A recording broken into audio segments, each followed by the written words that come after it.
So it's probably no surprise that my favorite films of 2021 kind of boil down to F9, the ninth film in the Fast and Furious franchise, and No Time to Die, the 25th James Bond film. Yeah, we're on 25. So, these are both late entries to this. By the time I saw them, most of the year had passed. And what's wild is that I've actually also seen Shang-Chi a lot. Um, but I will say that a lot of nostalgia holds me to these two films, which is why Shang-Chi is not on my top list. Oh, my top one. Like, it's not tied, it's number two because those two are there. Because I'm weak and predictable. So if you haven't seen F9, F9 kind of tries to start tying together the loose ends of the Fast and the Furious franchise because we're coming to a conclusion, supposedly.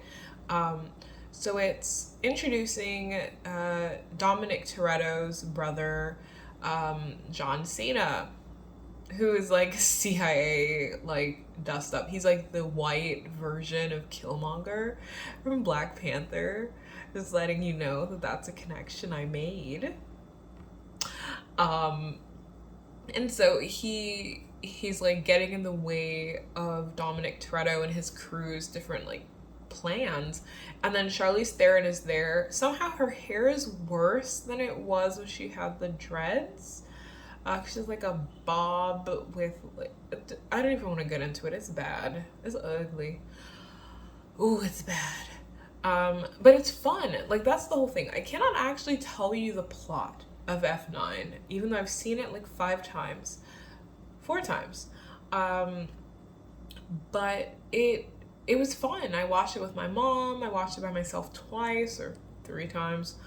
And I think it's just a really good film that it's entertaining. It does what it was made to do.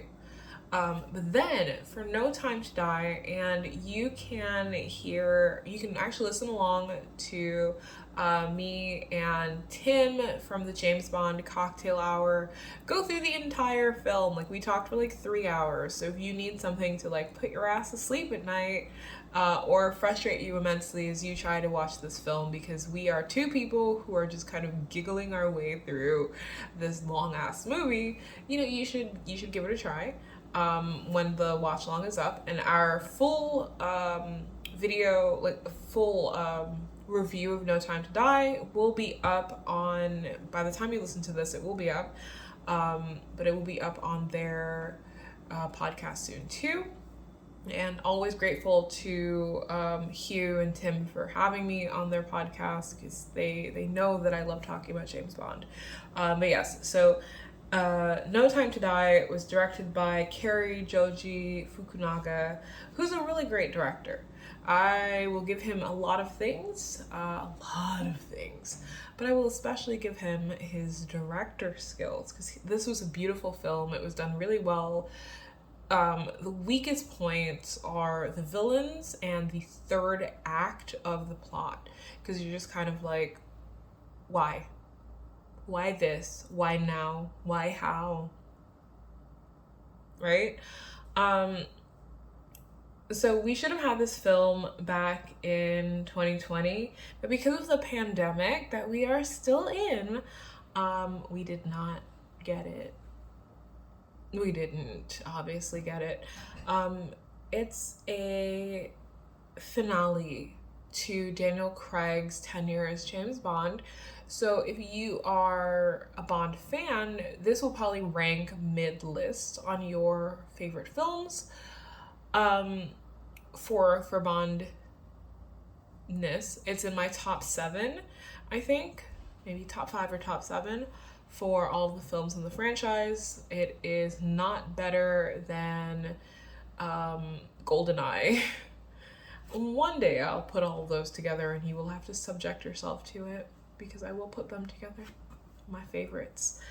Um, but yes, I loved it. I cried. I have a Patreon audio post available if you're interested, where I basically like sobbed my way through the fact that a James Bond film caused me to experience emotions genuinely. And simultaneously, you do have still like the stuff about UK imperialism present. Because there are points where you're gonna sit there, you're gonna be like, wait, this isn't normal. This is not legal. And that's the UK imperialism. Mm-hmm.